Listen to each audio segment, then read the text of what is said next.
I met him when I was 18. And I began in the year later, in 34, I began analysis with him. We went out there to the tower, and out of the bushes, suddenly we were standing around kind of, you know, awkwardly, as one does, not knowing what was going to happen. And then out of the bushes came a man, and I was deeply impressed by him. I thought naturally he was a Methuselah, because when you are 18, you think a 58-year-old is a ready for the cemetery. He told that story, which you can read in the memories, about this girl who was on the moon and had to fight a demon, and the black demon got her. And he pretended, he told it in a way as if she really had been on the moon and it had happened. And I was very rationalistically trained from school, so I said indignantly, but she imagined to be on the moon, or she dreamt it, but she wasn't on the moon. And he looked at me earnestly and said, yes, she was on the moon. I still remember looking over the lake there and thinking, and either this man is crazy or I am too stupid to understand what he means. And then suddenly it dawned on me, he means that what happens psychically is the real reality. And this other moon, this stony desert which goes around the earth, that's illusion, or that's only pseudo-reality. And that hit me tremendously deeply. When I crawled rather drunk into bed because he gave us a lot of Burgundy, that evening I thought it'll take you 10 years to digest what you experience today. Both Jung and I minded most of all about wholeness,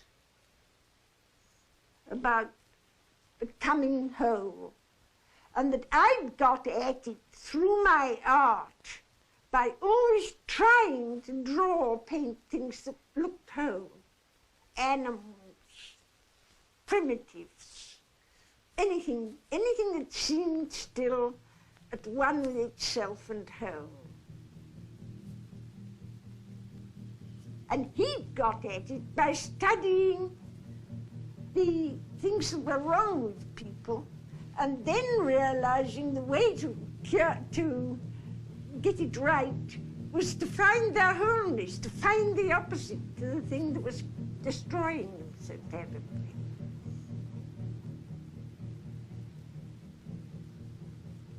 And of course I went through a tremendous encounter with the unconscious. One always does in analysis, particularly with him. He didn't let you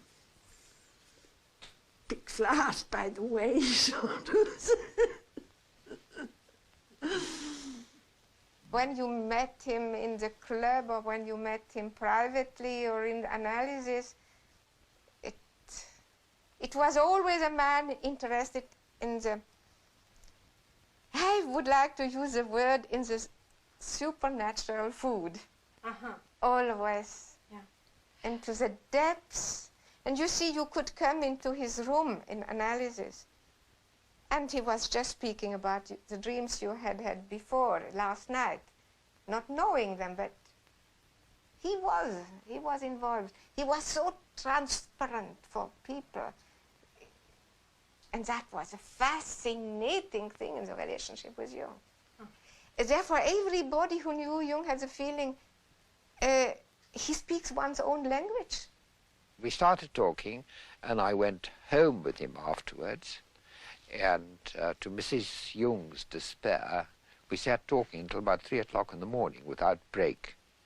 And again, I had this very strange feeling, although it was snowing outside, bitterly cold, that I was sitting around one of the first fires in a camp somewhere in the bush in Africa, talking, as you can only talk in those conditions.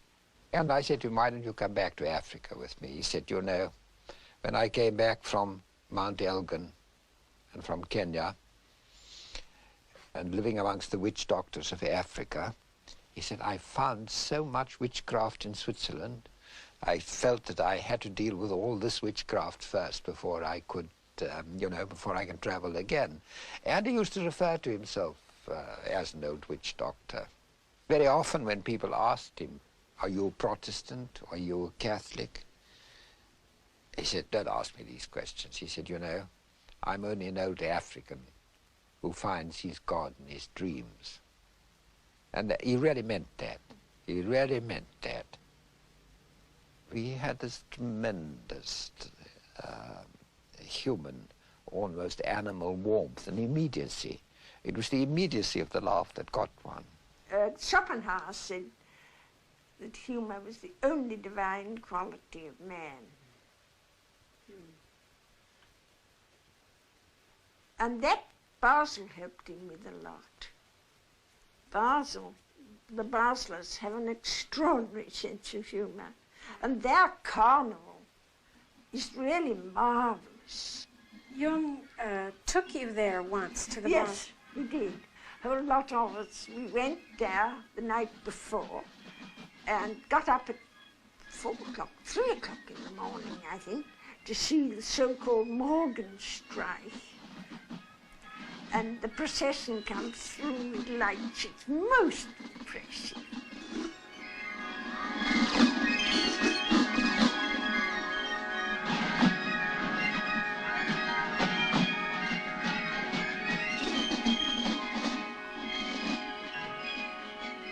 This feeling that he had that if man lived his life religiously, if he lived his life symbolically, then it was almost as if what the theologians called God, and my Zulus called Mkulu, the first spirit, where the first spirit had passed over some of his power and some of his responsibilities to the human being, and that the human being had a God-like task to perform in creation, and the extent to which he performed it, he derived his meaning. It's a very important part of Jung's thinking.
Oh, well, I just paid a visit to him in Vienna, and then we talked for 13 hours without interruption. 13 hours for without 13 interruption. hours without interruption.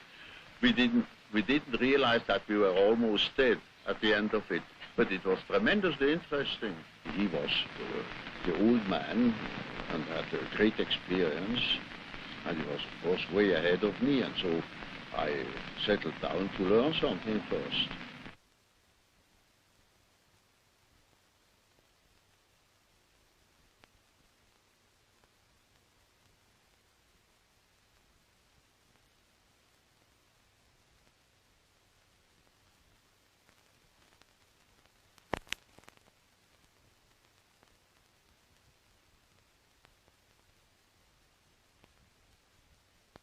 I had written that book that cost me my friendship with Freud because he couldn't accept it. Yes. To him, the unconscious was a product of consciousness, yes. And it simply contained the remnants. I mean, it was sort of storeroom where all the discarded things of consciousness were heaped up and left. But to me, the unconscious then was already a matrix, a sort of basis of consciousness of a creative nature, namely capable of autonomous acts, yes. Autonomous intrusions into yes. consciousness.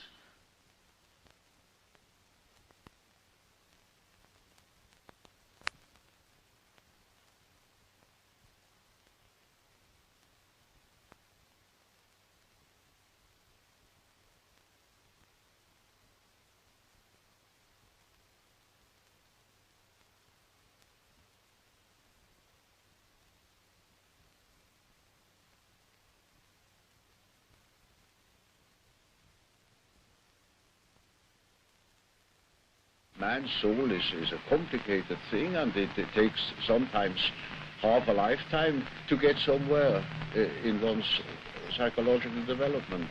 You know, it is by no means always a matter of psychotherapy or treatment of neuroses.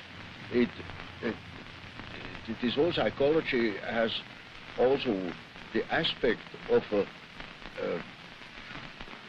pedagogical method in the widest sense of the word. It is something. Education. It is an education. It is something like antique philosophy, and not what we understand by a technique. It is something that touches upon the whole of man, and which challenges also the whole of man in the patient or whatever the receiving part is, as well as in the doctor. One of the tremendous things which Jung did was to always emphasize the aspect of man's totality. And our totality is not complete unless we take our human failings into it. It doesn't mean that I necessarily have always to live my human failings. I obviously may have to take responsibility for them. But they are not only part of me, but they are part of every human being. That is to say, it is part of man. Consciousness is one factor, and there is another factor, equally important, that is the unconscious, that can interfere with consciousness any time it pleases. And of course, I say to myself now, this is very uncomfortable, because I think I am the only master in my house, but I must admit that there is another somebody in that house that can play tricks. And I had to deal with the unfortunate victims of that interference every day in my patients. Analysis, proper, particularly Jungian analysis, begins and ends with conscience. That is, that you take responsibility, that you take into consideration all those manifestations which so far have remained in the unconscious. In other words, you were not conscious of. And if you start taking responsibility for those manifestations, like shadow qualities and whatnot, then this is a very strong test for your conscience, isn't it? And so, I mean, you have to only have to think of the beginning of psychoanalysis. I mean, it took an enormous amount of moral courage to face these facts, which so far have not been considered or repressed. I felt that Jung should tell me what I should do, whether I should write a book, whether I should get a divorce, what I should do. And he wouldn't. And so I got mad at him. And I said, why is everybody so mean to me? And he said, why are you so mean to everybody? So I stormed out. And you got what I said there. I said to him, why is everybody so mean to me? And he said, why are you so mean to everybody? That was the trigger point. I was gone for a year. And I wrote him, oh, I don't know. Every now and then I'd sit down at the typewriter and write him what a son of a bitch I thought he was. And how when I first got to Europe, everyone thought he was a charlatan. I thought he was too. And I didn't, he was the most conceited, vain man. And I really had a great time. And you sent all these letters? Sent the letters, of course I did. And I thought, I hope he drops dead of a stroke. And I felt very good. I just felt fine. When I can get mad, I can lose 5 pounds just by getting mad. It's just the adrenaline goes, and I just think, it's the opposite of poor little me. And I don't care. They let the world go and stuff it up. I don't care what happens to them. And then one morning I woke up, and I began to laugh. I thought, for God's sake, what's been going on here? What a jackass you. And suddenly I realized, sure, he really hit it. And so I phoned Miss Schmidt, Fräulein Schmidt, and asked if I could have an appointment. And she laughed and said, oh, yes, she said, Professor Jung told me to save some time for you. He thought you'd be calling shortly. And sometimes he'd be quite unfair to one. And he'd tell me, at the club, for instance, he'd go and something's been horrid to people. And then he'd go home saying, now, wasn't that nasty of me? I really spoilt their weekend, and so it was always on Saturday evenings. But when they next came to analysis, he found that that particular nastiness was exactly what they wanted, what they needed. I really got more from Jung when he hit me over the head than any other time. I don't mean literally. He had very small eyes, and when he looked through those little eyes, well, usually over the top of his eyeglasses, you knew that he was looking at something that you couldn't see. And what came out was usually some very simple fact. It wasn't any aura or any great message that came back from the beyond. It was something about your ordinary life or the ordinary situation. I described a party where I felt the shadow got loose with Jung in the center of it, where they threw a knotted towel from one person to another around a circle. Jung kept this thing going almost beyond endurance, and I fell down and broke my glasses, and somebody else skinned a knee, and at the end of the party we were all in shambles, but this was characteristic of Jung's intolerance of persona. He was so afraid that the party would stick on a polite persona level that he engineered it to bring out the shadow. And in the end, we all had a marvelous time. We all got drunk, and it was it ended very happily.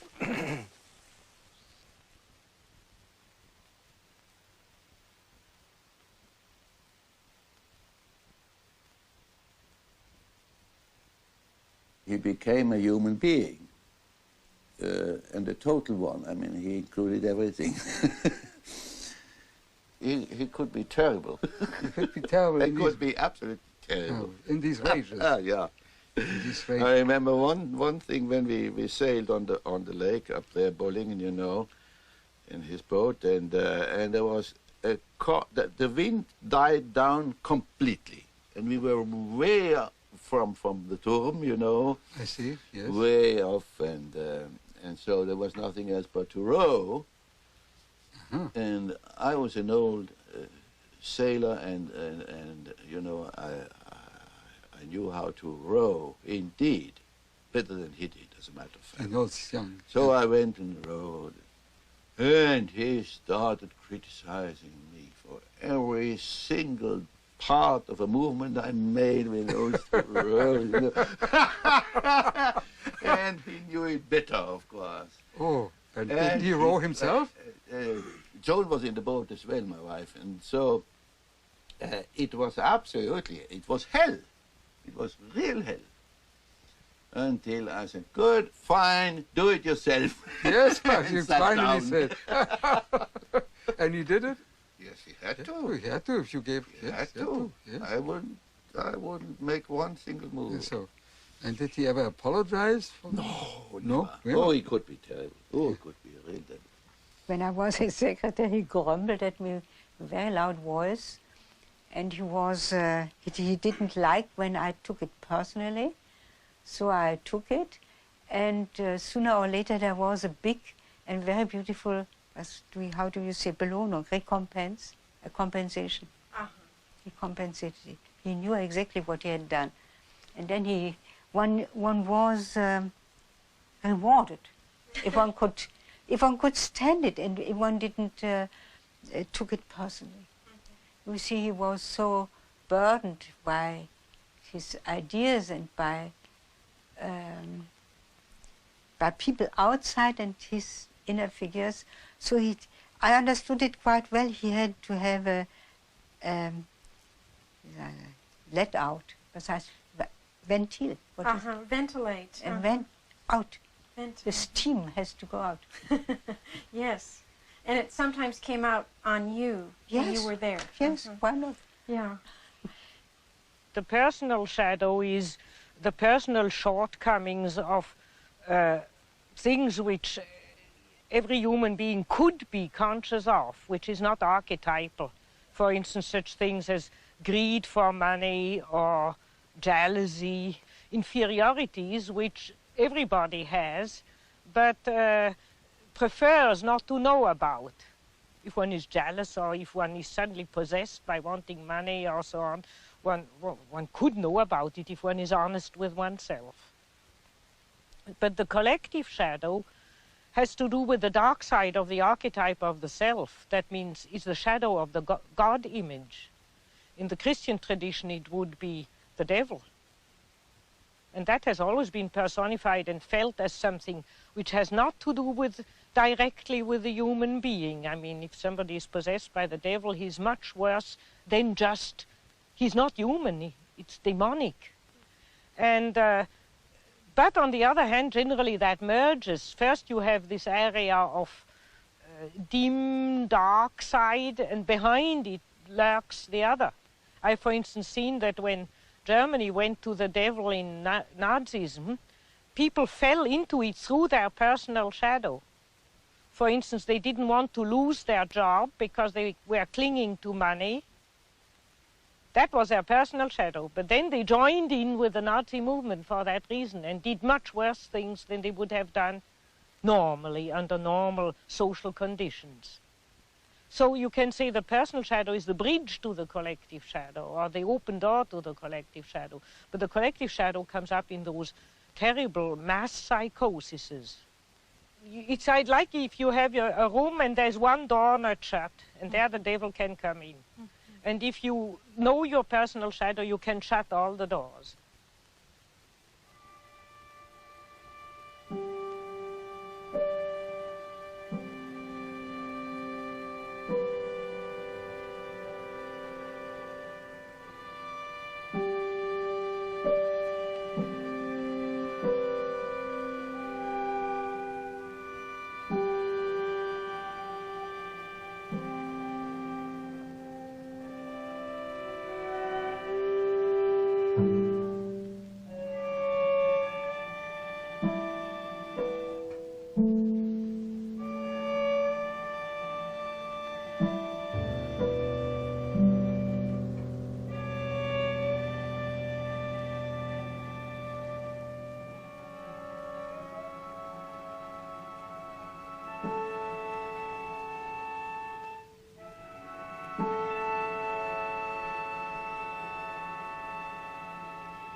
I think that it's quite an important fact historically that there were very few of us that intentionally became analysts. What happened was that we all had neuroses, and we were nice, fat, juicy ones, and we were vibrating like an aeolian harp in a high wind. And very often this was exacerbated by a marriage relationship. And so that most of us of my generation didn't prepare to be an analyst, but we went to an analyst so that he could tinker with our psyches. And somewhere along the line we'd say, wouldn't it be peachy if I could be one of those too? I have to remember our first appointment, because Joe and I went together, and he talked right over the top of my head to Joe, arranging my appointments. And I finally said, well, where do I come in? And he said, oh, that comes later. And I'll never forget that. Jane and I arrived in Zurich in 1932. We had a very deep bond between the two of us, but we also were very dissimilar. And so we got into horrendous clashes and crashes. We just were anxious to get a hold of something that would give us some tools to work with so that we could resolve these clashes. I was not so enamored of him at first. I thought the way he talked, no, it was his writing. Of course, it was very intuitive writing. It wasn't my dish. And I kept thinking, who the hell does he think he is? You know, how do you know what he's saying? I mean, how does he know what he's saying is right? And I was really very resistant. It is almost a rule, but I don't want to make too many rules, you see, in order not to be schematic. Yes. That an introvert marries an extrovert for compensation, or another type marries the counter type to complement himself. I thought, well, he's just talking through his hat, and I just can't go for that stuff. Until I got in trouble and had him head on, and then, my God, he just made all kinds of sense. I liked his opening comment. He said, oh, so you're in the soup too. I like the two. Together. Yeah. The archetype is a force, it has an autonomy. It can suddenly seize you. It is like a seizure. Yes. So, for instance, falling in love at first sight, that is such a case.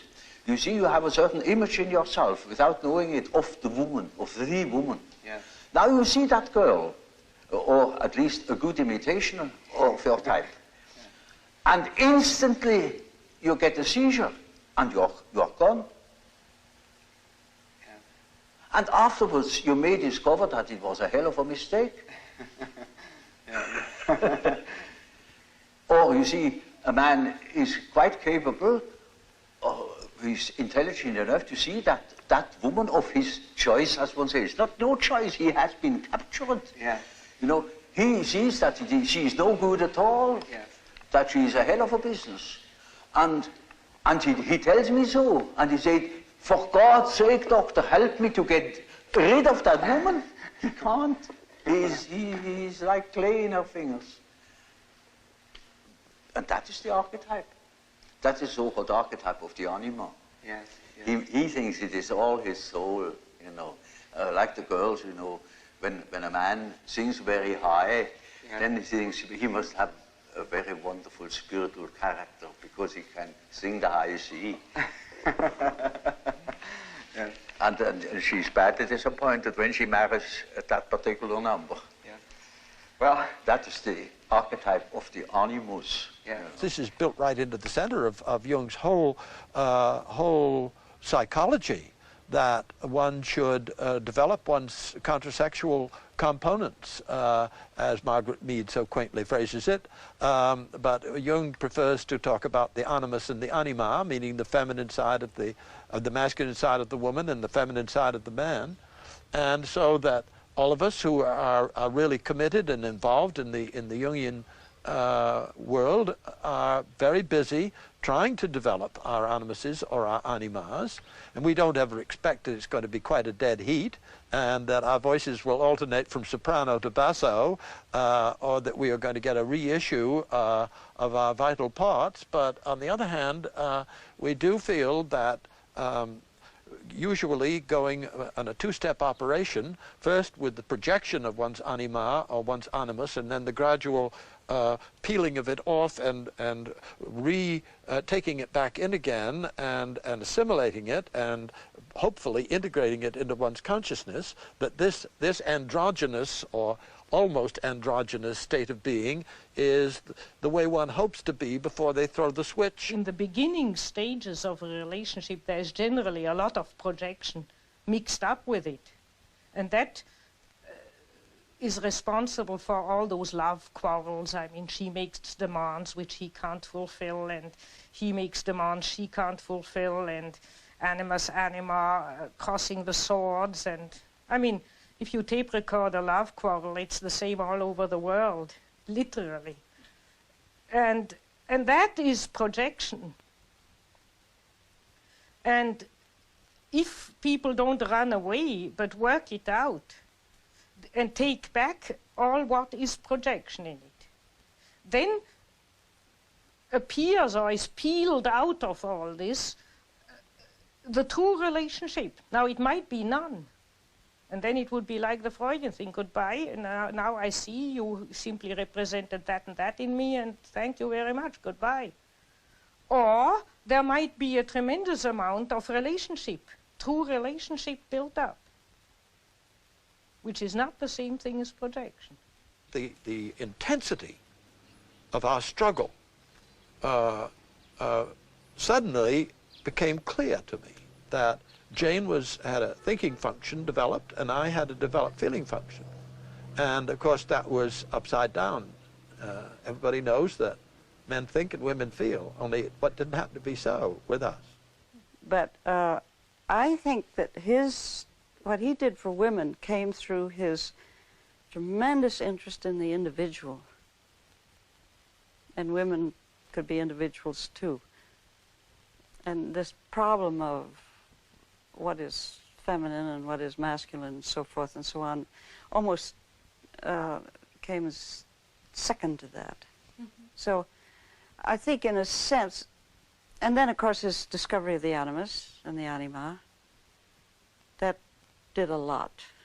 Jung was not apt to be a father figure. He was in an astonishing way near to you. Natural. He could sit down and after 10 seconds you felt to speak with a brother, not with a father. And if you have had this brother relationship to him, where you discussed in a free way, where you accepted that he got angry, where you also were ready to get angry at him, as men do in an upright, clear way, it was easy to get along with him. But the moment where one thought that he was a father figure, he was for men very destructive. Because he was too irrational to give a guidance as a father. He changed too openly, too often his mind to give such a guidance. Now it's a natural thing to change one's mind. But a normal thing. But a father should give a certain guidance. And he had no intention at all to give a guidance. So for men it was often difficult because the moment men look, and many men look for a father, whereas with women it went along much better because a woman doesn't look so much for a father, she looks for a lover. And he was charming, seducing, and there he offered transference, often a little bit too much. But with a great healing power. With a great healing power. Well, what about the atmosphere in Zurich at that time? Well, that's what put me off. Oh, the cultism was just reeking. It was just awful. There were the transferences. And I swore I would never get a transference. That one thing I decided right away, because it just looked too awful. I mean, these people were just goofy. And but I got a transference. Couldn't help it. Couldn't help it. Because I mean, after all, you get a transference because what's missing in you has got to be seen in somebody else. And there was plenty missing in me, you know, and with a man of Jung's caliber, there's a lot missing. It is a regular observation that when you talk to an individual, and this individual gives you insight into its inner preoccupations, interests, emotions, in other words, hands over his personal complexes, then you get slowly and nilly-willy into the situation of a sort of authority. Yes. You become a point of reference. You know you are in possession of all the important items in a person's development. Now you see, that creates an emotional relationship to the analyst. And that is what Freud called the transference. Yes. Which is a central problem of analytic psychology. It is just so as if these people had handed out their whole existence, and that can have very peculiar effects upon the individual. Either they hate you for it or they love you for it. Yes. But you are not indifferent to them. But I never felt as though I had too much transference. It didn't last too long because Jung, the one nice thing about, or the good thing about him was he gave so much of himself. He just gave you everything he had. So it wasn't as though you had a hangover. You got it all, you know? I never felt in awe of him. I just thought sometimes he was funny. When we used to have a little argument about God, he said, you know, I'm not so sure about God. I'm perfectly willing if he shows up, fine. I used to say to you, of course, if he shows up, he'll probably look like you. And, I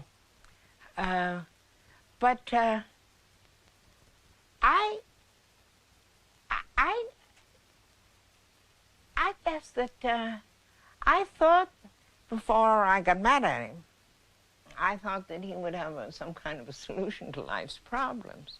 Then I found I had to find the solution myself, which I suppose was what he did. Brings you to that point. We didn't know whether we were fish, flesh, or fowl, and we had to find ourselves anew.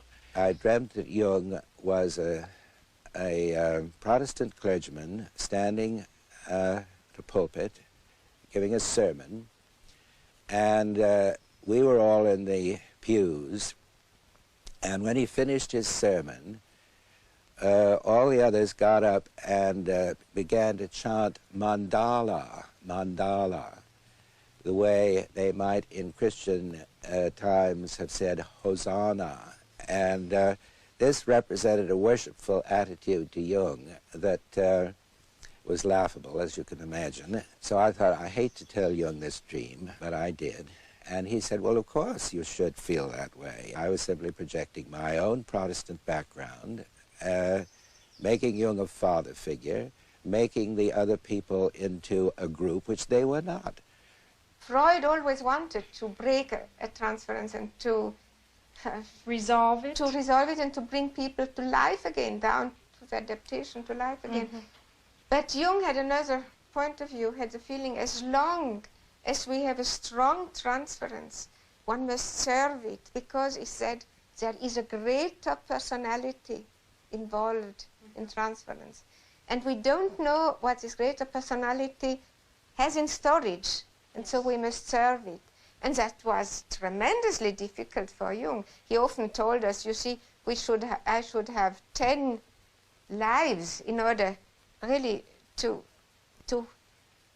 follow the development of the integration process so deeply as he did with us all. Yes. But that was also what interested him. He many times said, without you women, I couldn't have developed my psychology. I had a case that was an intelligent young woman. She was a student of philosophy, very good mind, where one could expect easily that she would see that I am not the parental authority. But she was utterly unable to get out of this delusion. And in such a case, one always has recourse to the dreams. It is just as if one would ask the unconscious, now what do you say to such a condition? You see, she says within the unconscious, of course I know you are not my father, but I just feel like that. It is like that. I depend upon you. And I say, now we will see what the unconscious says. Now the unconscious produces dreams in which I really assumed a very curious role. You know, she was the little infant, she was sitting on my knees, I held her in my arms, I was a very tender father to the little girl, you know, and more and more her dreams became emphatic in that respect, namely that I was a sort of giant, and she is a very little, frail human thing, you know, and quite a little girl in the hands of an enormous being. And the last dream of that series was, I cannot tell you all the dreams, was that it was out in nature. I stood in a field of wheat, an enormous field of wheat that was ripe for harvest. And I was a giant. And I held her in my arm like a baby. And the wind was blowing over that field of wheat. Now, you know, when the wind is blowing over wheat field, these waves in the wheat field. Yes, yes. And with these waves, I swayed like that, putting her as if it were to sleep, you know. And she felt as being in the arms of a god, of the Godhead. And I thought, now the harvest is ripe, and I must tell her. And I told her, you see, what you want and what you project into me, because you are not conscious of it, is you have the idea of a deity. You don't possess. Therefore, you see it in me. Yes. That clicked. She suddenly became aware of an entirely heathenish image. Yes. That comes fresh from the archetype. She had not the idea of a Christian God or of an Old Testament Yahweh. It was a heathenish God, you see, a God of nature, of vegetation. He was the wheat himself. He is the spirit of the wheat, the spirit of the wind. And she was in the arms of that Newman. No. Now, that is the living experience of an archetype. Now, that made a tremendous impression upon that girl, and instantly it clicked. She saw what she really was missing, that missing value, that was in the form of a projection in myself and made myself indispensable to her. Yes. And then she saw it is not indispensable, because it is, as the dream says, she is in the arms of that archetypal idea. Now that is a luminous experience, you see. And that is the thing that people are looking for. Yes. An archetypal experience that gives them an incorruptible value. You see, they depend upon other conditions, they depend upon their desires, their ambitions, depend upon other people, because they have no value in themselves. They have nothing in themselves. They are only rational, and they are not in the possession of a treasure that would make them independent. But when that girl can hold that experience, then she doesn't depend anymore. She cannot depend anymore, because that value is in herself. And that is a sort of liberation. Yeah. And that is, of course, makes her complete, you know. Inasmuch as she can realize such a luminous experience, she is able to continue her path, her way, her individuation. The acorn can become an oak and not a donkey. If you have a relationship to C.G. Jung, then you have to work on it, and the meaning is a result, perhaps, you see. One can say I projected on him a father, but I also projected on him a mother, you see. And the one who accepted me, I could say. And from this, in the course of the years, I found a place in this world. I found a place in myself and in the world. A transference is a projection. Yes. So I projected on him this and that, and he took it seriously, and he acted accordingly. But he never laughed at it. He accepted it. He accepted it. I remember once a patient wanted to marry Jung. She was convinced that he was the man for her and for her lifetime. In vain, Jung explained to her that he already was married. She continued to be convinced, and therefore Jung accepted. She went on, prepared a marriage deal, had printed cards, everything was ready. Jung continued to accept in full confidence of unconscious reactions coming from the patients or from him.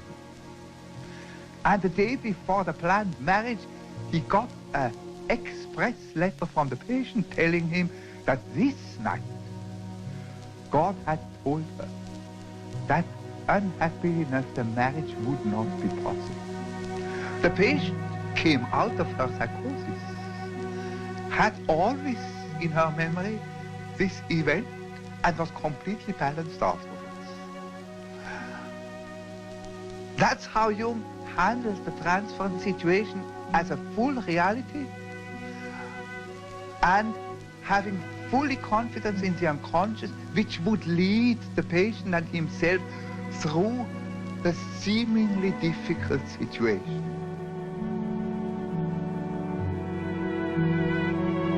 He could see what every woman was really substantially like, and helped her to find her main interest: literature, politics, psychotherapy, or astrology, or what you want. He had an art to follow a person until she found herself. And the value of transference was great for Jung himself. It really was as if he was always inside of your unconscious, and not trespassing, but because he has been where everyone was, and so he knew how to be there. he also would never use any of his terms, ever. My last interview, I told him a dream, and I realized, my God, that man is 85 years old. And it was pages of dream, and so I only told him half the dream, thinking I can't put that all on him. And so then he started. You know, he didn't ask you for one association. Very seldom he did. He just started to talk. And I was kind of not making the connection which what he was talking about had anything to do with my dream, but I knew better that I will find the connection if I listen eventually. And suddenly he said, oh, that is as if you dream, and he told me the second part of my dream, which I hadn't told him. After about 2 years, I had a dream in which Jung had died. And I was in his house in the antechamber where he was laid up.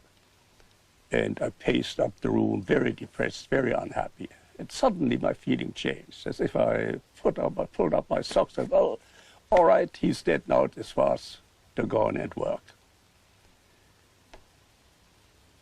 I told Jung that dream, and he said, well, all right, now you can see patients. You're ready to see patients. One didn't see it, but one felt it, that a ray of his spirit was falling onto us. And one was terribly spoiled, because compared with this, as a man, we are no more so interesting. Yes, that must have been a problem. And I must say, besides one's own husband.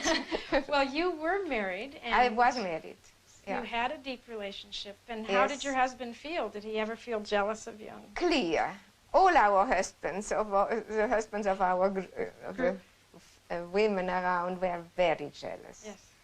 But since they knew, understand, that Jung was not falling into the traps and wishes of the women, so they had not to be really jealous, because Jung never misused his position and all these transferences. Now, Jung worked in this rejected feminine world of the unconscious for years. People came to him. He was particularly successful with women patients. And one person came into his life very early on, because she's already with Jung and Emma Jung at the famous conference in Vienna, where they are all photographed together. And that is Tony Wolff. Well, all I can say is that, of course, she was a most extraordinary person, there's no doubt about that, and she was a great help to Jung, too. I mean, when it comes to psychological types, for instance, she played a very important part there. In his development of his ideas. He had all this knowledge in philosophy and so on and so forth. And she had been one of his patients to begin with. I see. Oh, yes. And I remember very well, he was very proud of the fact that he had succeeded in curing her. A lot of people who knew her said that they despaired of her ever recovering from whatever her psychological disturbance was. I think one must accept that it was profound enough to fit the rare, exceptional spirit she was, because in a sense, the rarer, the more exceptional the spirit, the deeper the psychological suffering. And Jung managed to bring her out of this, so that by the time of the famous Vienna conference, she was already an integrated, working personality. And to me, that photograph is very moving, because the one who looks young, as if she's just been born, is Tony Wolff. She sits there with these large eyes. Jung had an instinct that what was wrong with life, what made life tear apart, made it incomplete, was because the feminine was rejected, driven insane, driven mad by a world of men, rejected by a masculine-dominated world. And that time when he let himself go And when he landed deep down in what he came to call the collective unconscious,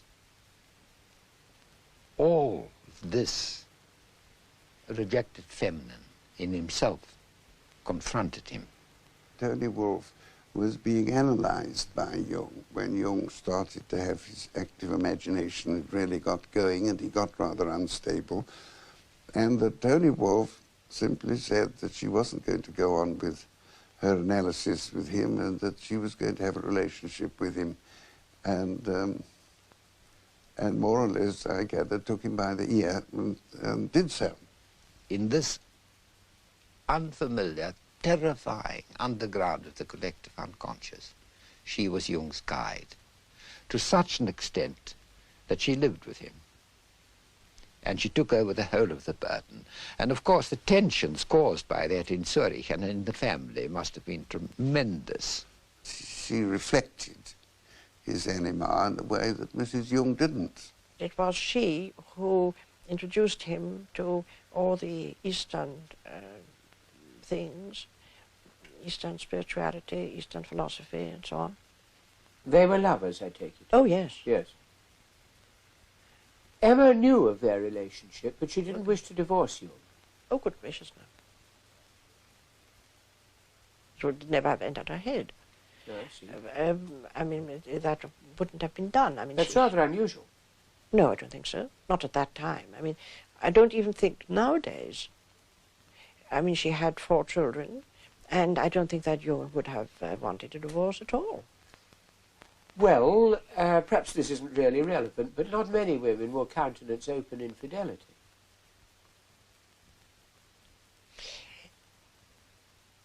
Please forgive me. I am not so sure if that is not a kind of British, maybe even English prejudice, conditioning, or something. I think that... I think it's an American one, too. Is it? Without Tony Wolff, he couldn't have made it, because she had breaks in a way, and she was stopping him always when he had a temperament where he was losing himself completely and without boundaries. And Tony Wolff stopped him and always brought him back to reality, and that was tremendously important for Jung. Was she originally a patient? And she also understood him. Yes. She had such a bright mind that she grasped it even before he understood it. And she was also really furthering his intuition very much, because at that time he was also, I mean, he was a medical doctor. He had worked at the asylum of Burghölzli, yes. And he was very intellectual until really he came to know her. That was the point. There was nothing shadow in it, no shadow. And Jung wanted to be and tried to be as conventional as possible, wherever possible. So that in the inner world, and in his relationships with both women, he could be as unconventional as he really was, as unique as he really was.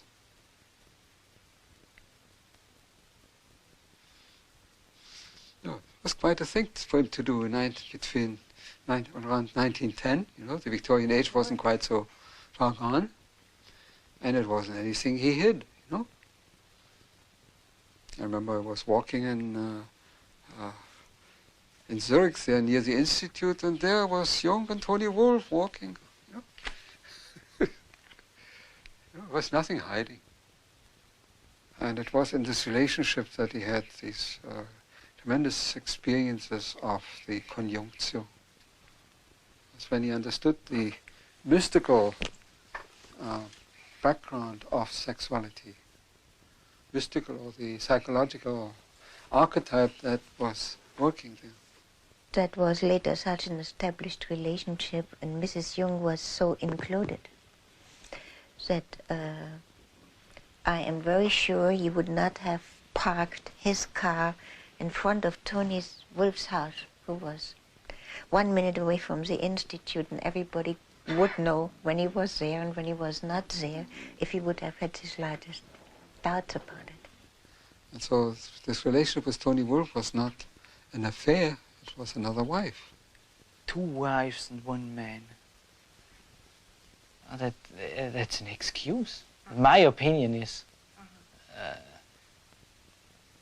he should, as CG, he should know earlier that that was his anima, and so come to a stop. One day, Mrs. Jung approached me and said, would you please cooperate analytically with me and Tony Wolff? So we did a threesome analysis for quite a long period. Oh. Yeah, that was very funny. I see. Mutual dreams or just Jung's dreams? No Jung's dreams. Mrs. Jung's dreams and Tony's dreams and my dreams. Oh, all 3? Yeah. I see. And you found this very helpful? Was interesting. Very, was very interesting.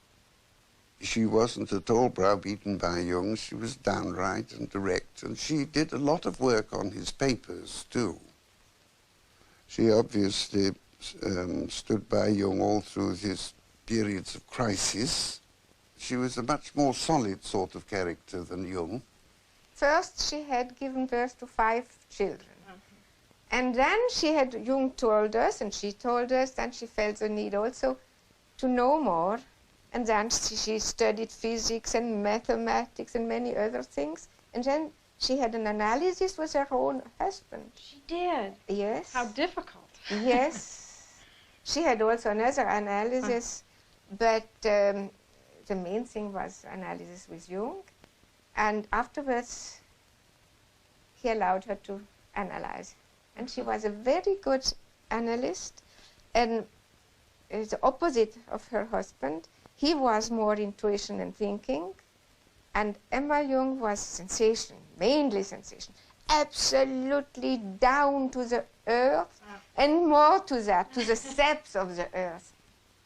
Mrs. Jung had a fantastic sense of humor. She giggled and laughed, and she was very, very nice woman. Motherly, but I think she helped a lot in working out, let's say, the animus anima problem. It's those 3 who did the work, I think.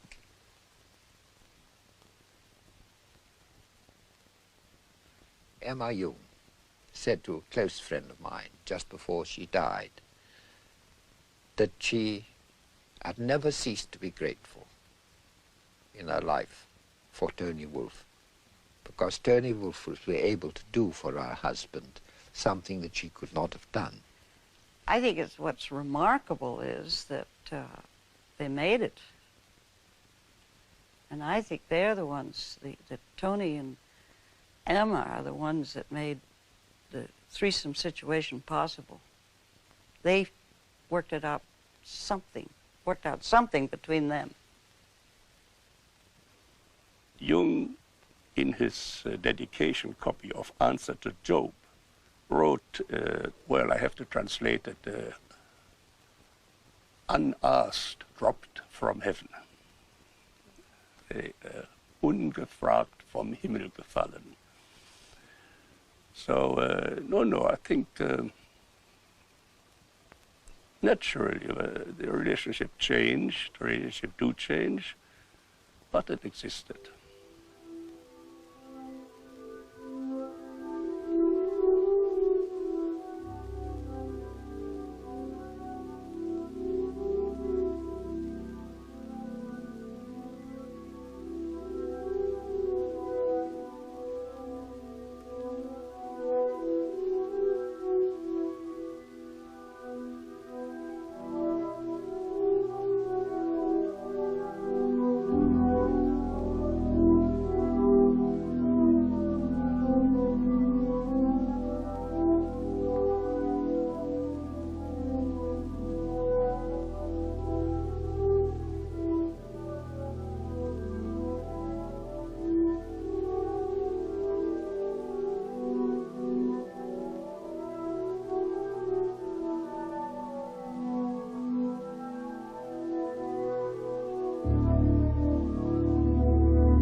And he was always very present and very concerned also about the future of life on this globe.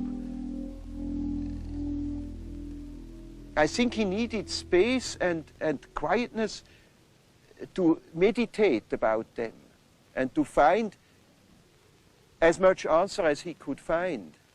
It was at the same time, I think, a total participation, but also, well, I wouldn't call it a withdrawal, but a philosophical distance, or I don't know how to call it.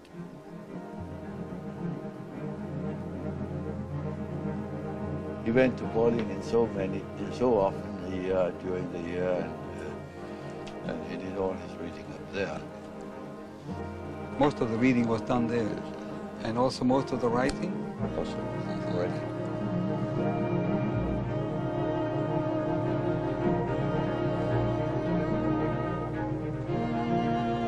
In the fall of 1922. He came by bicycle. Dr. Jung came by bicycle, on his bicycle from QUESTÁO.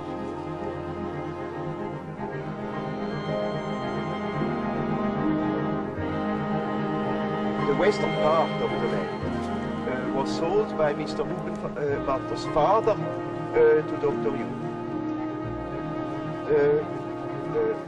Mr. Hugenvatter's father and Dr. Jung had a very good relation.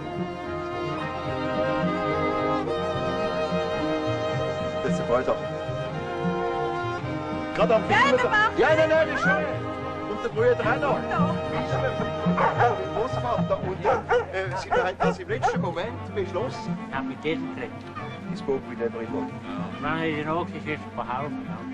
And when they were in trouble, you see, for instance, with bringing in the hay before it came raining, Dr. Jung would help them.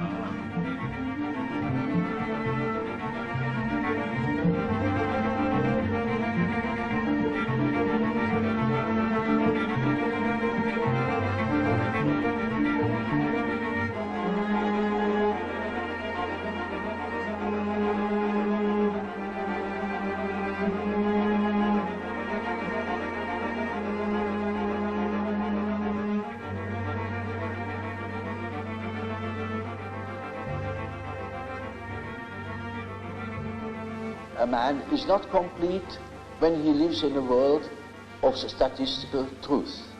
He must live in a world of his biological truth.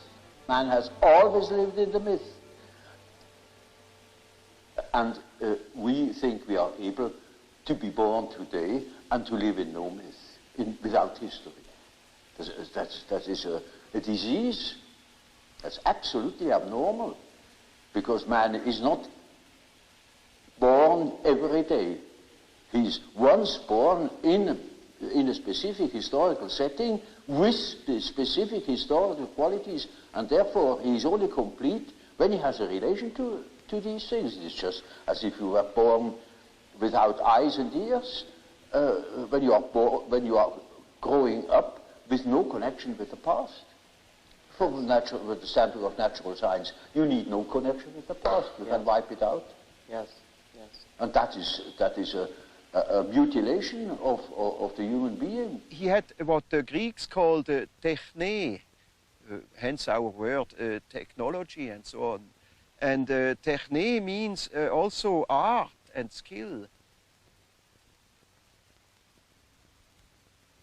He lived his sensation, I think, in its natural state, and therefore it was very creative. He looked at the wall in his last years. You see the irregularities of the stone would create that picture, and then he would carve it out.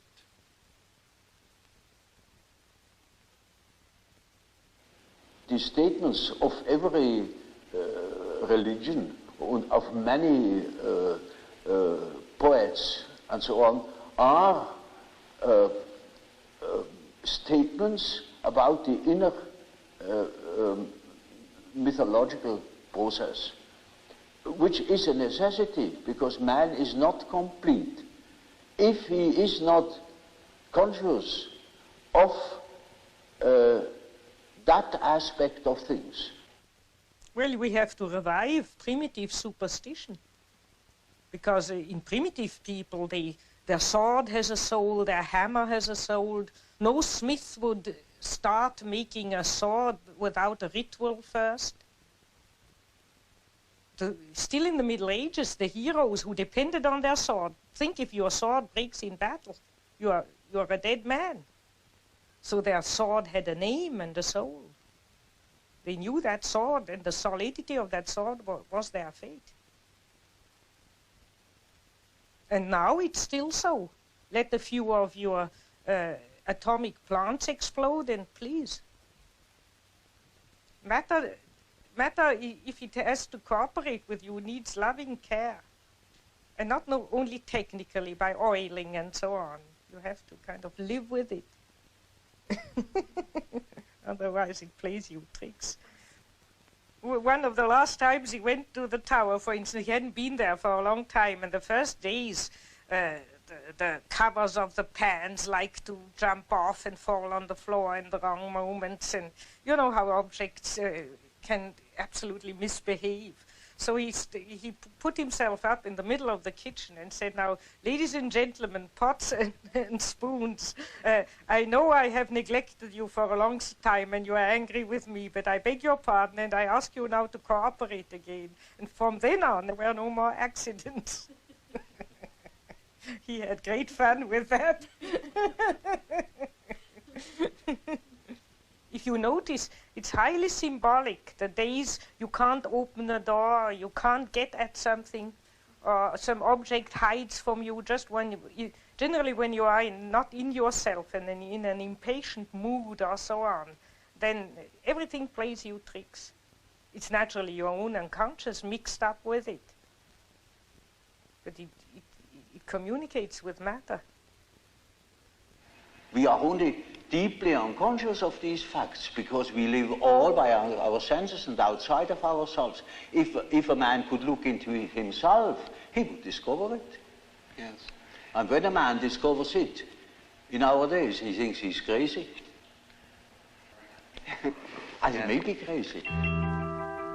He played a lot along the lake, and he did it very often alone. He took always a little shovel, removed the sand, and then played with little rivers and so on. And he said when he was 83, he said one day when we were playing, I was generally watching him, playing a bit with him. And he said to me, you know, only today I have suddenly thought, what am I doing when I'm playing like that? That's what I have done all my life, digging out springs. He was just enjoying that. He called it the waterworks. And always before he was writing, he did some days or even weeks of waterworks till he was in the right mood, and then he began writing. I sat sometimes for hours beside him, just watching, not talking. Once an old peasant went along and said to me, isn't this Professor Jung not a world-famous man? And I said, yes. He is, and he said, wouldn't think it if you see him like that. I have the feeling I am able to help this thing which guides my life. I am not doing it, but I can help him in some way. And that's something which probably Jung has invoked in me. Your good ideas are not produced by your will. It comes to you. You must make yourself ready. I think that's all, and you must have a certain amount of interest. And that's also when you have a difficulty in yourself, you must be interested. You must get the answers from somewhere. You can't produce it yourself. You can't calculate it, and it must. At least most of the important things come from somewhere, and the rest you can then afterwards work out by a kind of technique or routine, and so on. But you can't do everything with routine.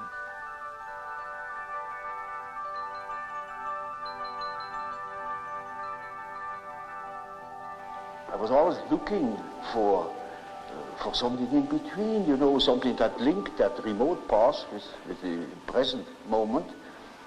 And I found, to my amazement, it is alchemy. It is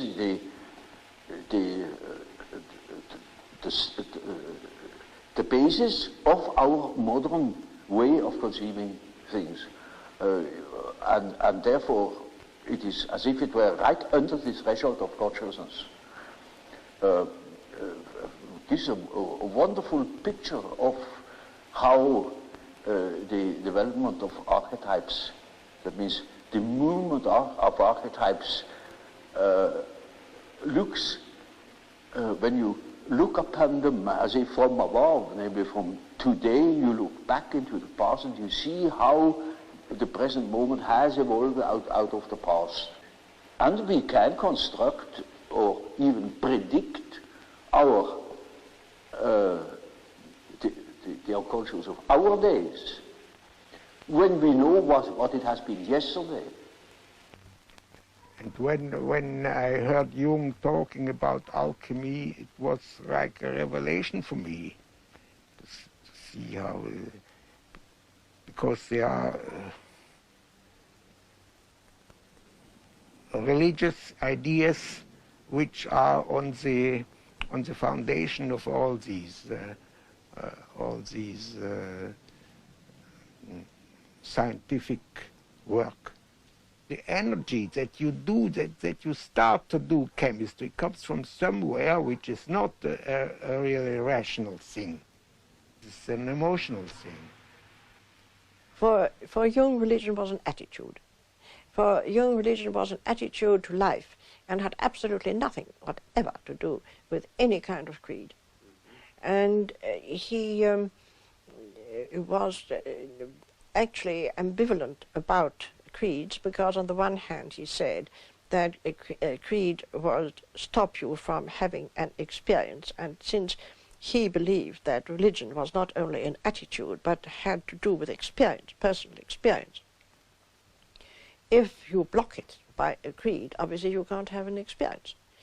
But at the same time, he also thought that a creed might be a tremendously important framework for someone whose ego was too weak to stand the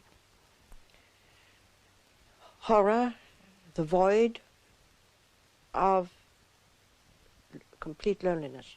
He was always saying, why don't the priests go down with me into the collective, into the unconscious of modern man, to learn what the modern soul is about before they start to cure it, because nobody would look at the soul of man in the modern way. They all behaved, as I said before, as if creation was accomplished, if the soul was an accomplished fact.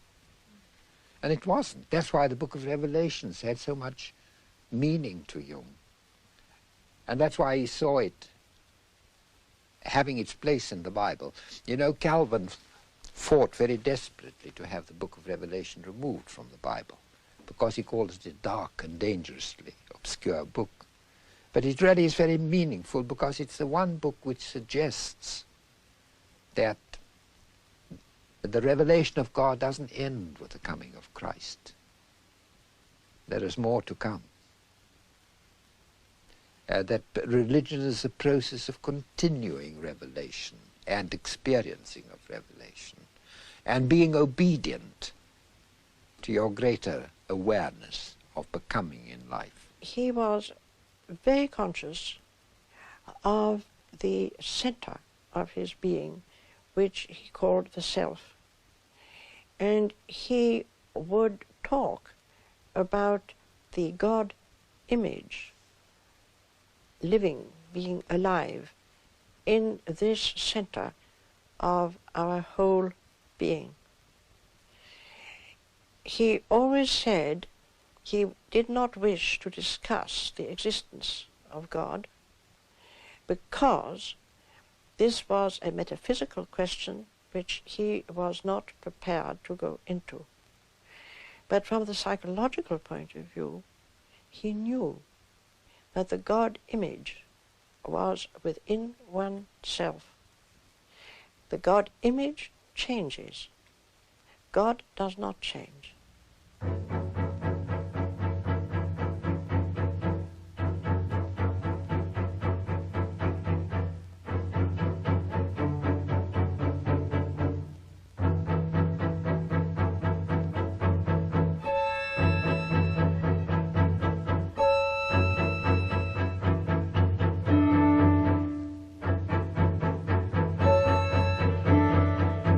I never could claim that any kind of human work could reveal something about the nature of God or about his existence.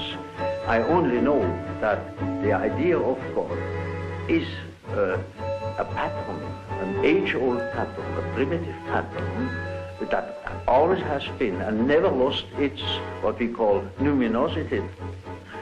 It is always there and it still plays the same role as it always did. We can establish the existence of that pattern, and that is for our practical purposes enough. Because when we can integrate such an idea in our mind, the idea of such a being, then that gives an entirely different scope to things.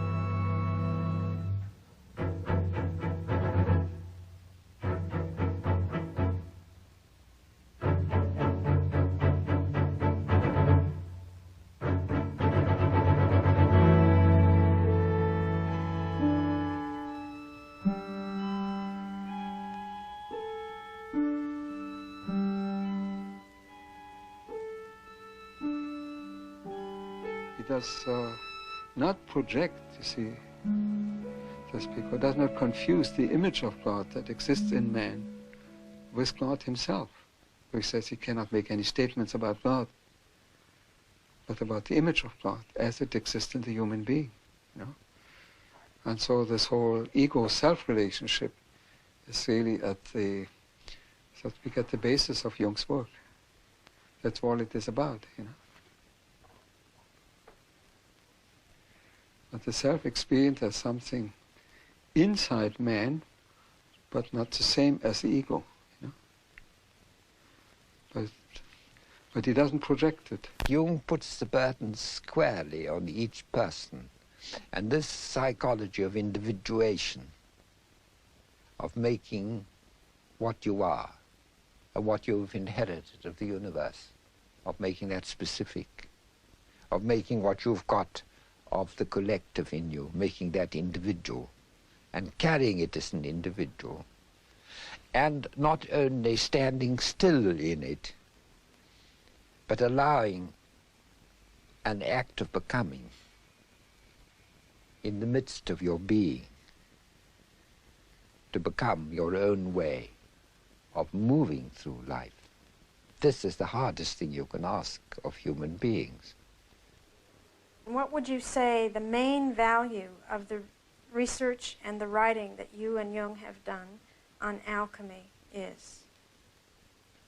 I would say that a civilization needs a myth to live. We know that if missionaries destroy the myth of a primitive people, they destroy them also physically. They begin to drink, they degenerate, they are lost. And no civilization can live only from welfare. It needs a myth to live. All great civilizations, when they were flourishing, had a living myth. And I think that the Christian myth on which we have lived has degenerated and has become one-sided and insufficient. And I think that alchemy is the complete myth. And that therefore, if our Western civilization has a possibility of survival, it would be by accepting the alchemical myth, which is a completion and continuation, but and richer completion of the Christian myth. That's a myth we could live again with, in contrast to the Christian myth, which doesn't satisfy a great amount of people anymore. And the Christian myth is deficient on not including enough the feminine, or in Catholicism they have the Virgin Mary, but it's only the purified feminine. It's not the dark feminine. And in excluding matter and treating matter as dead and the realm of the devil. And in not facing the problem of the opposites of evil. And alchemy faces the problem of the opposites, faces the problem of matter, and faces the problem of the feminine. The three things which are lacking in Christianity. And therefore it complements the Christian myth and could revive it too that way. For 2,000 years, the Christian religionists told you to repress evil. And look at the damn thing now. It began to be so visible at the First World War. And that's now a very great many years ago, isn't it? Not sure. And it's on a much grander scale, much larger scale, the possibility. Oh, far. Far. What is it? What did we learn from alchemy? It's finally that in each of us there is a rejected part, the which can become the cornerstone, like it's written in the Bible. And we have to be aware of the stinking side, of the bad-smelling side, of the, as Jung says, about the urine, about the excrement, and all that in our life. And this is the beginning of the way of God. This is the beginning of the transformation. The psychology of individuation has nothing to do with politics at all, because it deals with the ultimate values. But yes, it has shattering political implications. And I think we are not now, we cannot behave as if this journey into the collective unconscious hasn't happened. Because it has happened, we can't plead ignorance anymore. It has happened, and because it's happened, because we are facing a universe within, objective universe within, as great as the universe without, we can never be the same again. We cannot ignore it. And it has enormous political consequences for us.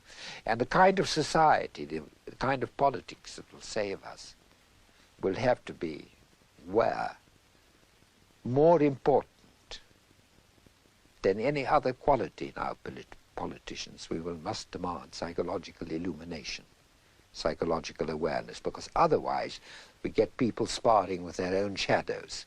Otherwise you get nations, as we had in 1939, like the Germans, projecting their shadows onto the Jews, and then when they were eliminating the Jews, onto the Poles and God knows what not else, you see. And Jung often said to me, he said, the human being who starts by withdrawing his own shadow from his neighbor is doing work of immense, immediate political and social importance. What you would call the personal shadow of people didn't upset him. He just grumbled and cursed a bit, but that's not the problem of evil. It's that major evil of complete destruction which worried him. And his real approach to that was the inner work. Yes. That he did. The only thing you can do, to confront yourself with it where you are. All the rest, all the benevolent, if benevolent preaching would help, then we would be out of the trouble long ago, because we get a lot of benevolent and reasonable preaching, but it doesn't help. So the only place where you can really put the hand on it and deal with it body to body, the problem of evil, is in yourself. And there you have the hope to change something, but the hope to change the world is a childish illusion. As we've seen, the collectivist pattern taking over all over society. The paradox is you get a form of totalitarianism which is producing collectivism, then you get a kind of creation of greater and greater monopolies of commerce, bigger and bigger business, producing a kind of organization man, which is the equivalent of the totalitarian organization man, where this individual thing disappears. And really, this kind of this kind of politics of individuation, which you might call democracy, ceases to exist. And this is the point where we've reached at the moment. And at this point, all that's inferior, which Jung used to call the shadow in man, tends to come to the surface. The world hangs on a thin thread, and that is the psyche of man. Nowadays we are not threatened by elementary catastrophes. There is no such thing as an H-bomb. That is all man's doing. We are the great danger. The psyche is the great danger. What if something goes wrong with the psyche? See?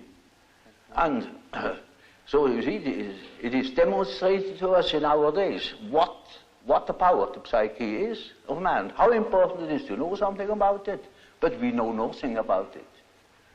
Nobody would give credit to the idea that the psychical processes of the ordinary man have any importance whatever. One thinks, oh, he has just what he has in his head. It is all from his surroundings. He's taught such a thing, believes such a thing. And particularly if he's well housed and well fed, then he has no ideas at all. And that's the great mistake. Because he is just that as which he is born, and he is not born as tabula rasa, but as a reality. Jung had a vision at the end of his life of a catastrophe. It was a world catastrophe. I don't want to speak much about it. One of his daughters took notes and after his death gave it. And there's a drawing with a line going down, up and down, and underneath is the last 50 years of humanity.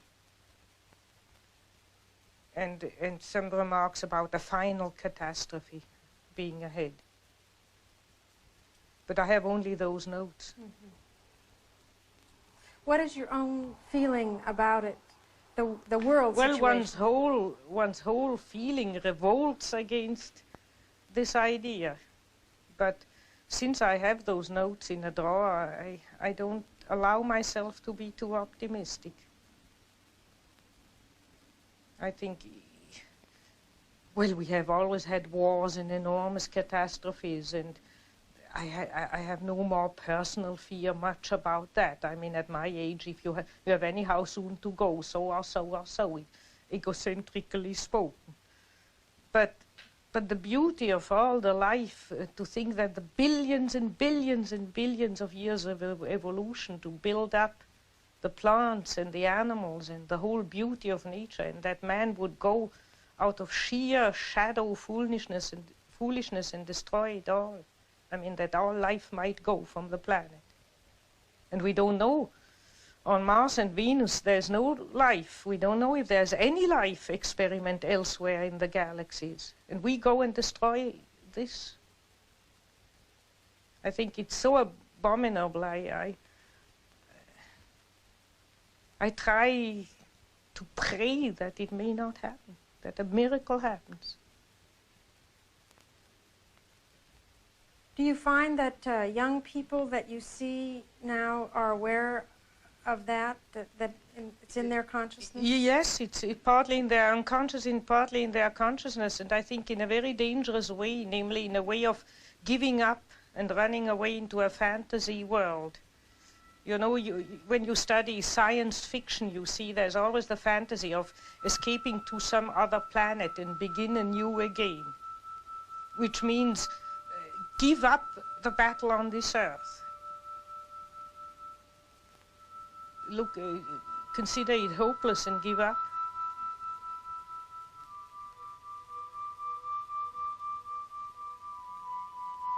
I think one shouldn't give up. Because if you think of answer to Job, if man would wrestle with God, if man would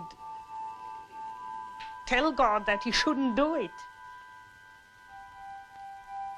if we would reflect more, that's why reflection comes in. Jung never thought that we might do better than just possibly sneak around the corner with not too big a catastrophe.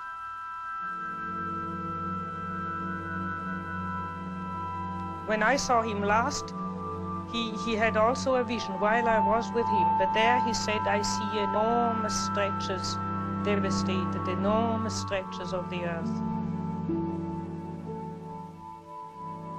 But thank God it's not the whole planet.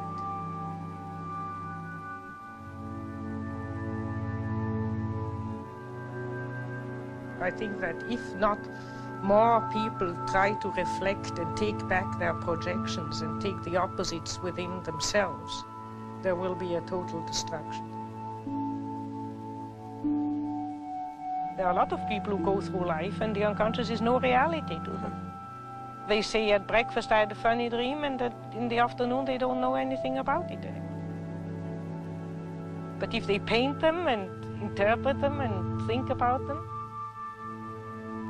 the dream becomes real. And that's why you have to be lonely, so that the unconscious becomes stronger. It's like loading up the unconscious, and then it manifests. Hermes Trismegistus said in one active imagination to an alchemist, I am the friend of whoever is lonely. We have now, you see, it's a man who pours water into the fish. Now the fish is the unconscious, the content. So we have to support the unconscious.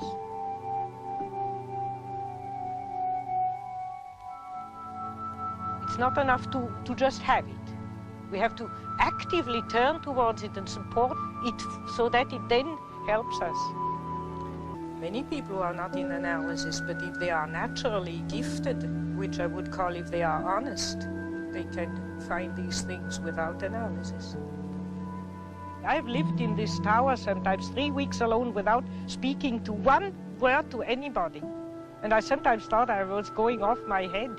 But the unconscious became alive. It was my partner. There are no other similar beings like man that are articulate and could give account of their functioning